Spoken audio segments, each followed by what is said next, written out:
I have been blessed to be surrounded by phenomenal women. I have an amazing mother.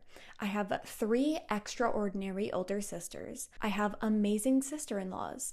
I have great female cousins. And don't even get me started on my best friends. Not only that, my mother just happened to be amazing friends with multiple other astonishing women who I called aunts growing up my entire life despite having 0 blood relation to them. And as I was thinking and reflecting on the fact that it is National Women's History Month, something occurred to me. I started drastically enjoying reading again as an adult when I found truly empowering female main characters, today called FMCs. So I thought today I could walk you through some of my most personally empowering FMCs that I've read about. Now I'm going to make a couple really big statements at the beginning here just to avoid any miscommunications. First of all, these women are not ranked. This is not a from most empowering to least empowering. I am not comparing these fictional female women against each other. 2, just because I chose to leave someone off the list does not mean I don't think they're an amazing character. They just maybe didn't empower me personally. And that goes into number 3.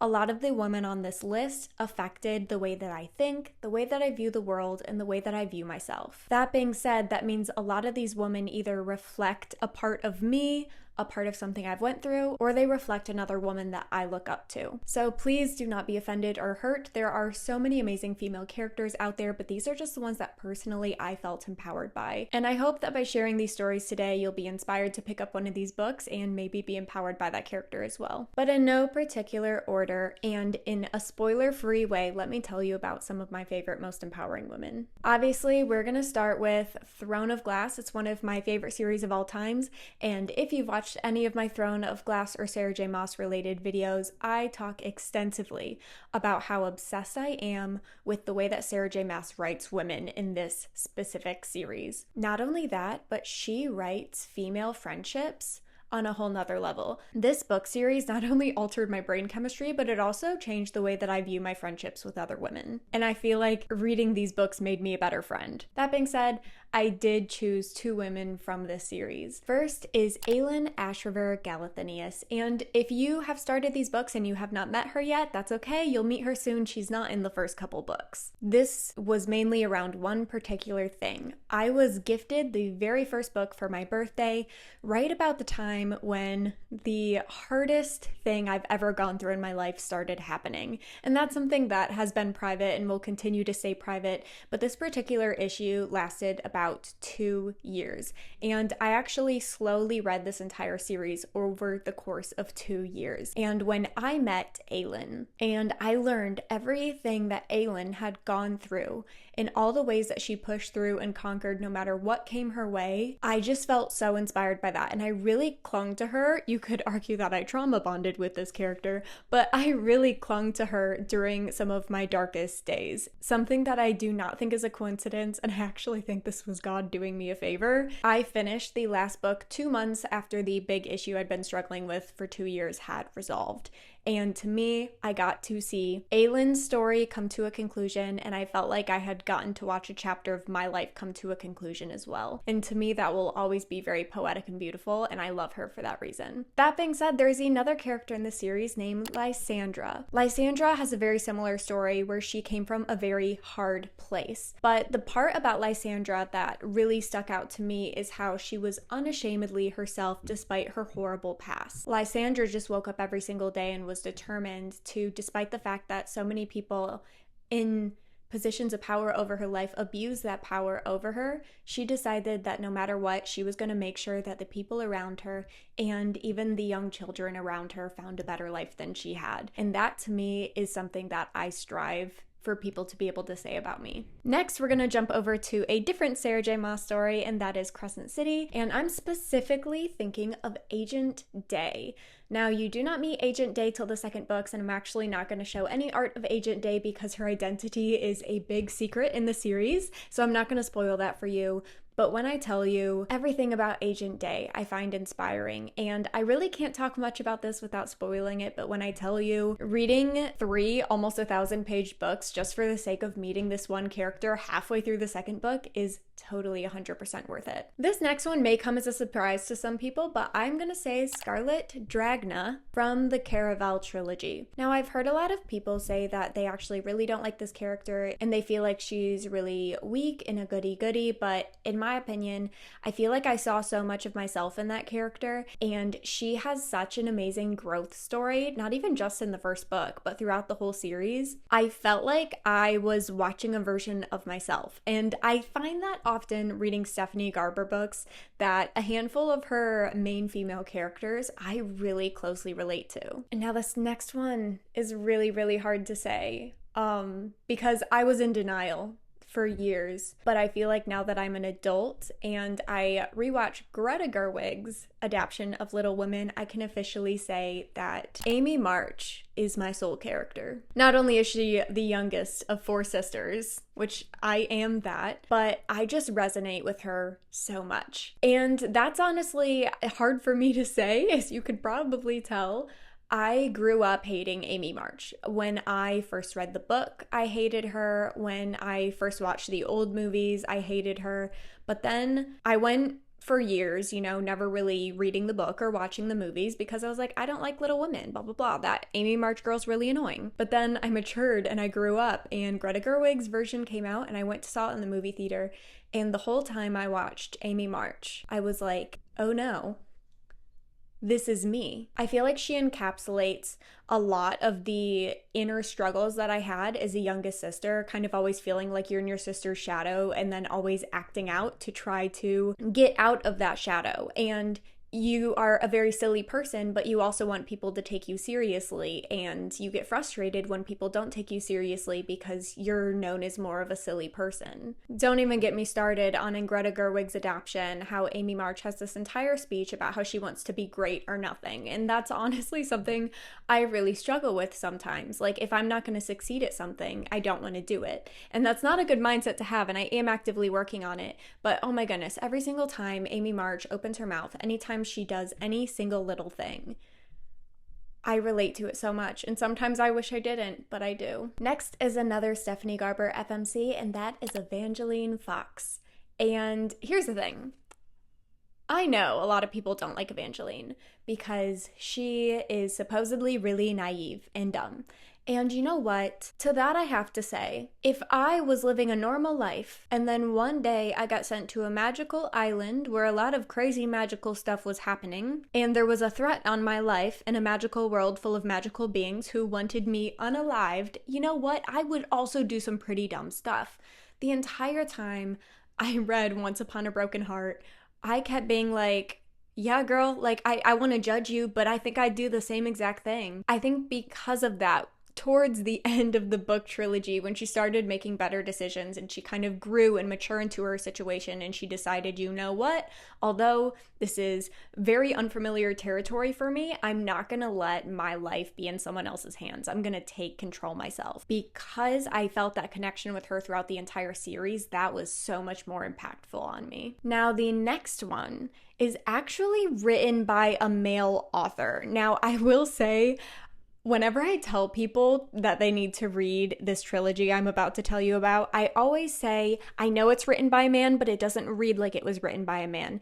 Because I'm not saying all male authors are like this, just personally the ones that I have read, usually women written by men are very two-dimensional. Or I just find that they're not actually empowering to women in an in-depth way. At least from my personal experience. By all means, if you have any FMCs that have personally inspired you, that were written by a male character, please leave them down in the comments below. I'm very open-minded. I would be willing to read about it. But for me personally, I was so shocked when the Scythe trilogy pulled out Citra.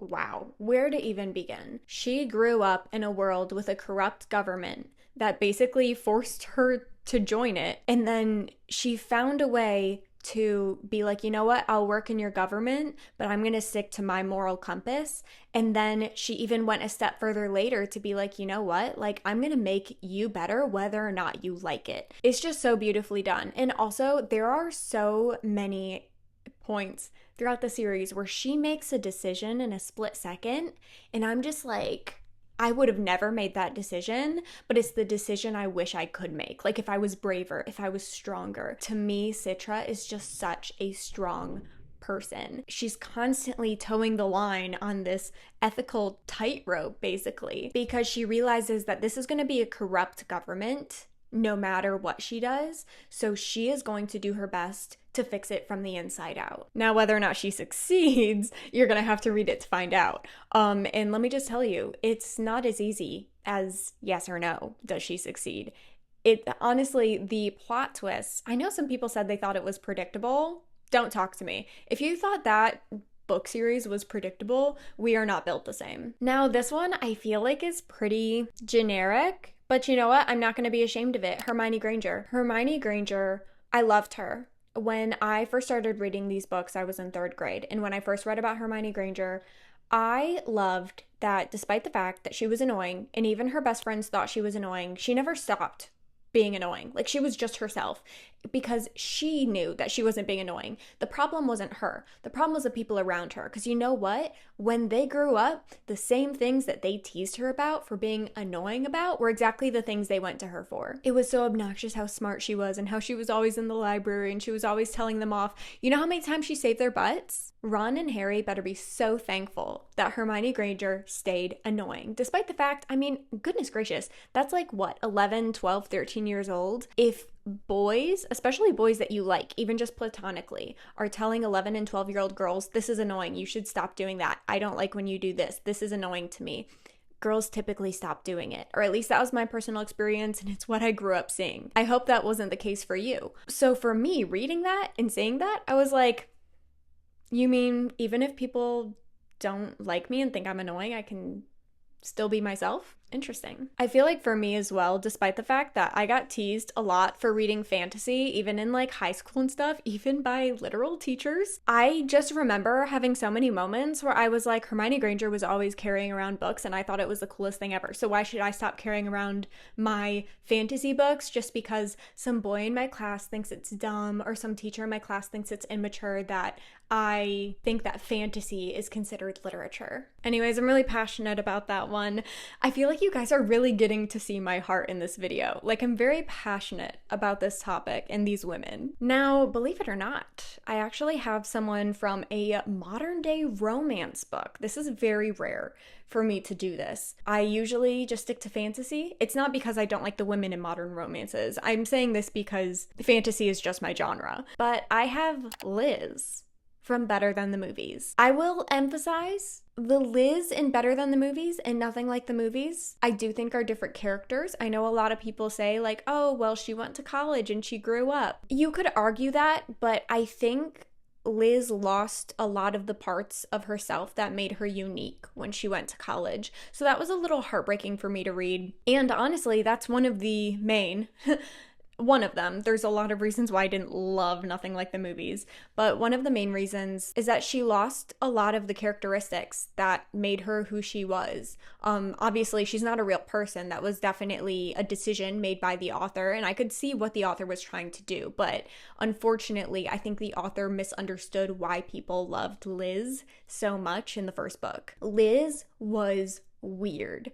And she owned it. And that's one of the reasons that the main love interest fell in love with her in the first place, was because he realized, like, the things he used to tease her for being weird, he was like, actually, I like that about her. Like, she is weird, but that's so fun. Like, I like how weird she is. I like how confident she is about how weird she is. And I thought that was beautiful because, you know what? When I was 18, I found a guy. I remember him looking at me and being like, you know, you're weird, but you're my kind of weird. And I like that. To me, that was like the most validating thing ever. I was just like, marry me right now. Like 2 months in, I was head over heels. I was in love. I was like, what do you mean I'm your kind of weird? Say that again.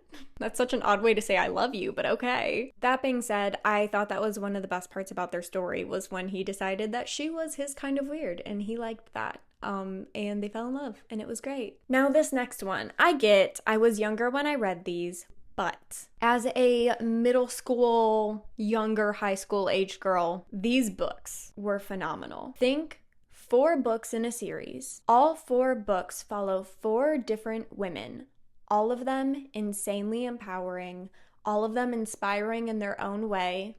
I am talking about Cinder, Scarlet, Cress, and Winter from the Lunar Chronicles. When I tell you that all 4 of these women have been through and gone through something, and they all managed to come out of it stronger and better, but in their own way. And words cannot describe. I actually re-listened to them just on audiobooks when I was an adult, just to be like, okay, were these as good as I remember them being? And yeah, they're still really good. But I will say something that's really crazy about it when I re-listen to it is that it takes place during a worldwide pandemic. It was written, obviously, well before we had our own personal real life world pandemic.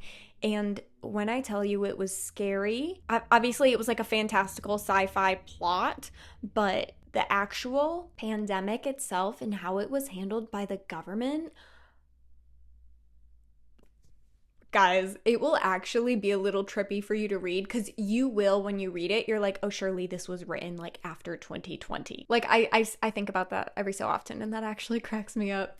Anywho, obviously there are a bajillion other empowering women, and you know what? The second I stop recording this and start to edit it, I'm probably going to think of about 3 or 4 more. So I'd like to encourage you to, down in the comments below, let us know what female character inspires you and empowers you, and also what book it's from, so that the rest of us can check it out. And I will see you next week for a new fun bookish video.